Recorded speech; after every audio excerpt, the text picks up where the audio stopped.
Hello once again, ladies and gentlemen. My name is Dr. and this is Let's Play Shadow Generations. I'm joined today by the usual protagonist of this series, the one, the only, the Yorkshire Tea. The usual protagonist, but normal service has been disrupted today because, well, it has been disrupted in the same way that the trains have been disrupted, and instead we are going to watch some speedruns performed by Nat, and I am going to marvel and feel very, very inadequate about my own Sonic ability.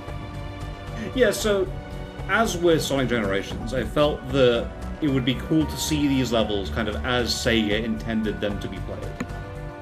And what that kind of means is that these games are built around the idea that you come back to the levels over and over again, you check out different paths, you figure out the best path through a level, and then you play it out as best you can, having mastered what you've learned. And so, you know, that doesn't really bear out in a first-time LP, because none of us are going to get the game perfect the first time round. And so I thought that it would be a good idea to show the game off, you know, with some practice going into it. You do know what this realises, though, Nat. All this means is that the next time we actually do record in person, and I get, you know, just a smidgen off an S rank, or I do get an S rank, and I'm just left there thinking, but I could do this better. I could optimise this. I could be more efficient. It is an optimising efficiency dream, this game. Yeah, so very much it is a game that encourages you to do this kind of stuff. It makes you really think about what you could do better, what you could learn, what you could try, and it's really fun for that kind of experimentation. That being said, there are some tricks that speedrunners use right now for Shadow Generations that I will not use in this, despite the fact that I'm aware of it. The reason being is that I want to show the levels done as reasonably quickly as they can be, as Sega intended them to be done. Okay. There is one major glitch, which means that Shadow can fly into the air and basically completely preserve air momentum for a very, very long period of time, and effectively it means he flies. And just entirely skip the level just by flying across it. Yeah, you can skip huge portions of levels just by flying over them. Oh, that's beautiful. It looks incredible, but I know for a fact, because again, I genuinely have a friend who worked on this game. I spoke to them, and they said that the design team were not aware of this bug until speedrunners uncovered it on the first day the game came out, and they kept it in because they thought it was cool for speedrunning. So that's the reason I'm not using it, but you know, that's the reason that I consider it not to have been intended by Sega. Okay, so it wasn't okay. It gets the thumbs up and the cheeky wink from Sega then. Exactly. Nice. So, with that in mind, I think we should pause this chat and then get to the recordings.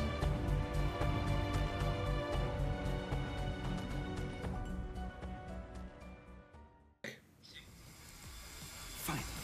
I've got you now. I won't let you get away. So we start with Space Colony Arc. Okay. And the immediate thing that you can do is... How I didn't even notice that the first time. Yeah, it's hard to spot, but you can catch it. To be fair, actually, when we played this a couple of weeks ago, I mean, it may have not been entirely apparent, but I had to get used to suddenly things just being so much faster. It's very rare that I play a game this fast. Oh my goodness. So this section is actually very, very tough because you are very, very low on rings and boost for a long time. Yeah.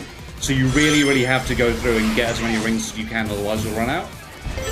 But from this point onwards, you're fine because you now have Chaos Control. I see.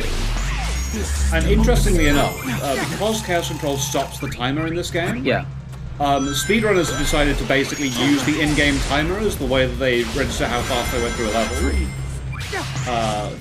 Because they want to incorporate Chaos Control freeze in time as part of major speedrunning. Speedrun goals, as far as I know. Which is very cool. So, okay, so presumably then that's, it's a large element of Sonic Generation speedrunning is now going to be efficient use of chaos control. Yeah, exactly. Which kind of makes sense, because I mean the game is effectively encouraging you. Like, there's no way that you can make some of the S ranks without, like in time, without using chaos control rounds. I think so. Like, I think it would be doable, but very, very difficult not to use chaos control for it. Because you'd miss shortcuts as well. Yeah. So yeah, this is a relatively easy section, and then this bit gets very, very difficult. So here, if you push forward on the joystick, Yeah. you can't make that jump. Because what happens is the angle of the platform becomes narrower, and Shadow can't make the warp at that point.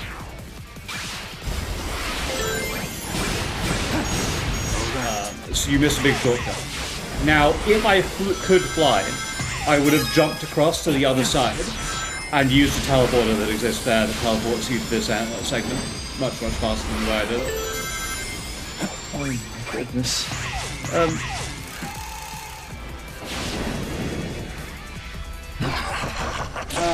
So that's, 3 minutes, and we're... So it's 3 minutes in real time, 2 minutes 20 in game time or so. I've probably taken about 2.5 times as much as long to get to this point. You weren't bad through this, actually. I think you took about 4 minutes or so. Well, the way I see it is, I think I was probably going the intended first time route. I think so, yeah. With a lot of these levels. I mean, I do generally try and stick by the philosophy of go the upper route as much as possible. But some of these shortcuts and alternate routes that almost blink and you'll miss them. Like that one at the very beginning. Yeah, I know. Right? There's absolutely no way. This one, for example. See that one. That one seems. Yeah, that one seems straightforward enough. Okay.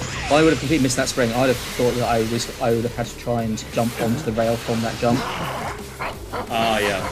But okay, so this segment I don't understand and I can't do very well. So I try, but I have no real control over it, and I don't like it very much. Can you not double jump through these ramps? No, you're just sliding around. I don't like it very much as a segment. Are you sure you can't double? I'm sure. So how are you meant to make those rings then? You're meant to press A at the exact right time, and it's very difficult to figure out exactly what that is. So I chalk that up to not really understanding and move on with my life. So it's jumping off the ramps. Okay, because if you remember last time when we get the the dark. What I can only really think of as like the phase-on fungus manta ray for Shadow to ride. Trying to press A off a ramp to leap with that was almost impossible. Is it just so that one's actually a lot easier. Right, okay. That one's a lot easier. It's a lot more defined than the thing here. Oh my goodness. So after that, we moved straight into Rail Canyon, so Space Colony Arc was a lot harder for me than Rail Canyon was. Rail Canyon I got in about 20 minutes or so. Yeah. Arc took me like an hour and a half to figure out. I imagine Rail Canyon. Well, I'm going to predict that the main issue with Rail Canyon is memorizing these damn switches and also remembering when to use chaos control on the trains. Pretty much, yeah. Yeah. But those are quite easy things to remember. Oh, beautiful, beautiful. So these guys drop a bomb, but then you immediately chaos control them and then just go past them. And that's you get to a higher part. Chaos control.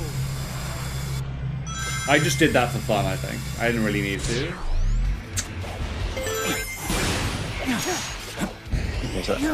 Oh, nice. No, nice.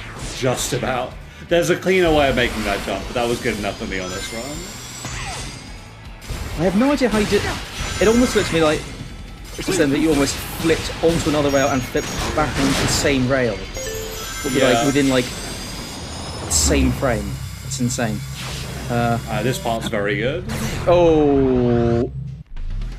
I just sends you way past huge portions of the level with that one.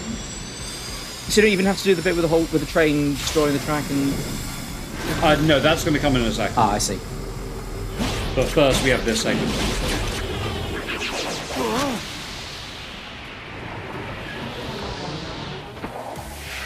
You again.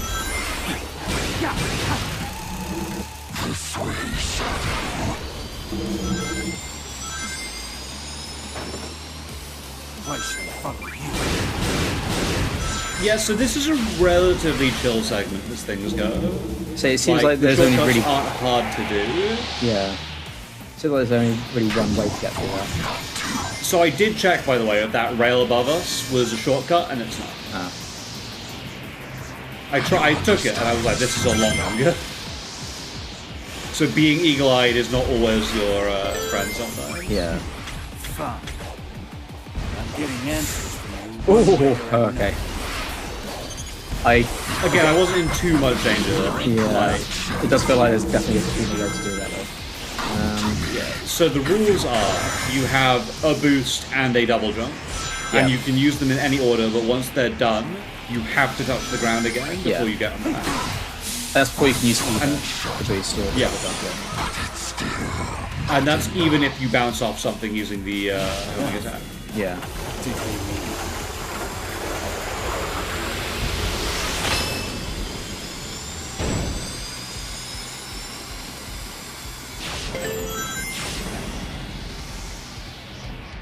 Yep, and here's another one trying to blow up the track. So if you dodge out the way cleanly, then you can look this way, and you get Do this.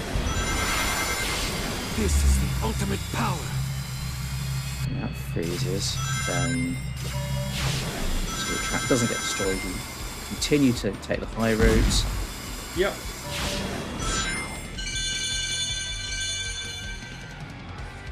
And then you go to this bit Then with we the get trains. Trains. If you chaos control at this point, I mean, does it actually solve It anything? will freeze them, and you will go farther ahead. Yeah. But because they're quite dodgeable, it's not really worth doing. But I mean, like, it doesn't open up anything by preventing them from going. No, on I don't before think you. so. Okay. And this is something that you helped me discover because I didn't know this spring was here. So good job. Should it? So that seems like a very, very, very... That's going to be one of those, like, if you just need the extra 5 rings. Oh my gosh. Yeah. Some of these shortcuts seem like they don't really save that much time, if any.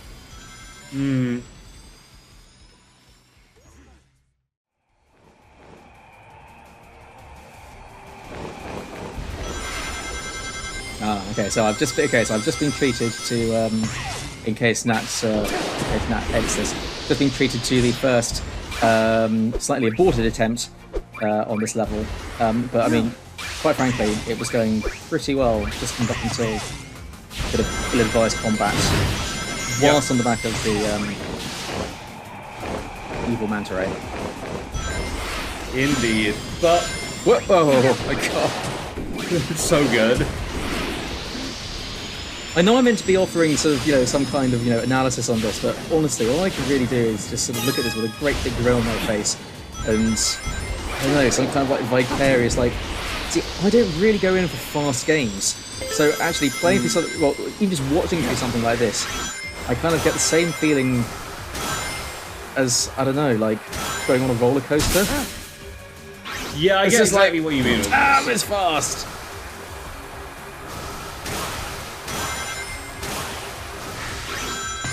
It is just very fast, but like, I like the routes that you've got through here, where one of them is that you can bounce up and then get off the manta ray and start boosting around again. Yeah. That's very cool. It reminds me of the older Sonic games with like water levels where you're able to dodge the water almost entirely. I don't think I've... Actually, well, I mean, I presume probably when I first played it. I think probably in the last 25 years of me playing Sonic 3 and Knuckles, I don't think I've ever spent a second longer in the water in Hydro City than is absolutely strictly necessary. I think I've always gone the upper roots. To the point where, like, I genuinely have no idea what the underwater section of Hydro City looks like. I mean, that's the same for me and also Mystic Ruins in, not Mystic Ruins, was it? Aquatic Ruin in Sonic 2. If you get touched by the water, you have failed. Pretty much. This one's very funny. So you Chaos Control it, and then you just dive straight into this window. Because you've got this other part. But again, I suppose like that's like there's going to be like no way you're going to know that that's possible until you play like a couple times. I was going to say, like, hold on, I wonder what I can do with this. Because do you find yourself now thinking whenever you encounter an enemy that's kind of like at the same momentum, like, well, any kind of moving enemy, I should say, I wonder what happens if I Chaos Control this, can I use it for some... Oh my god. Yeah, you do. Like, you just think, like, what happens if I Chaos Control this guy? And there's so much cool stuff that exists because of that. Yeah, so this entire section, by the way, completely optimal. You just fly past this window and land here. Oh. Chaos control. So here's another one of these guys. And I'm like, quickly get the Chaos Control. Oh my lord. Whoa. God. Ultimate power. I see. Right, okay, and then, yep. Bloody hell. Even with the, cool combat there, shortcut. I mean, how much of that level can you save off just by doing that? Oh my god.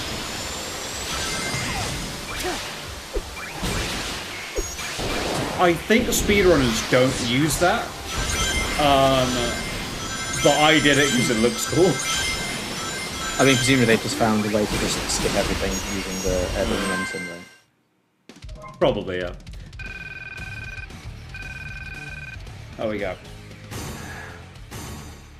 Cool. And then the last level that we've got is Sunset Heights. Okie dokie. This was atrocious. It took me like 2.5 hours to figure it out.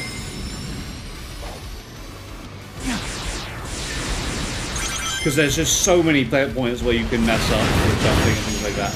Any of the water spout, if you hit any of these water spouts by accident, yeah, you're just done. Well, I mean, but you are hitting the spouts. You're hitting a couple, right? So you're hitting a couple by intent. Yeah. But if you hit any of the others by accident, you're just the run's done immediately. And there are these spikes, and if you just happen to boost in the wrong spot, then they get you, and you're like, oh god. This is. But you get to do cool things like this. I'm feeling slightly panicky even looking at this. Like, there's just so many momentum killers here.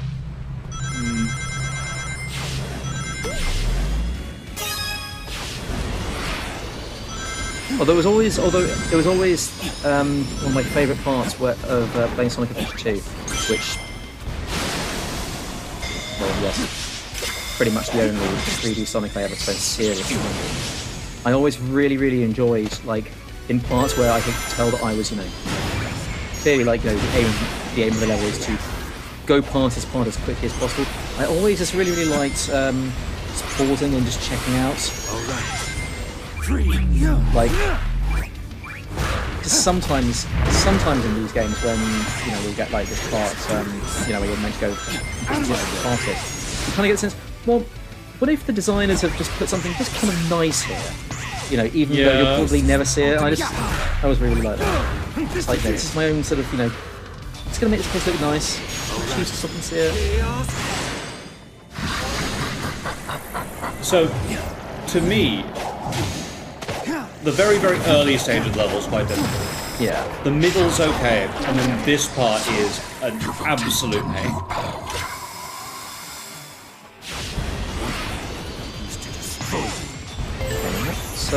Not too bad so far. No. Oh no, this is the one where it's very easy to exit, but not on the right side. Yeah, it's not too bad on this section because you're still like very much on the rails. Yeah. And now this is where things get weird. What? Oh my gosh. Because there was a string hidden in those fights. Not barrels. Crates. Whoa! Crates. There you go. Oh my god.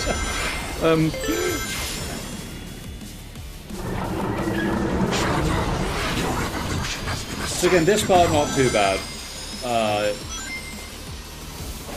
Enemies aren't a huge deal. Because once you've got past that weird jumpy part with the spring, Yeah. you can't really go wrong for a while.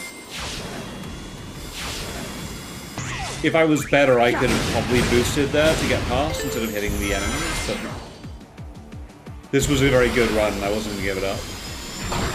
So this is the bit that's a pain. You have to be on the exact right portion of the half pipe, of the pipe, Oh, sorry, in order to get these optional rails, I see. in order to get the right ones. Lord.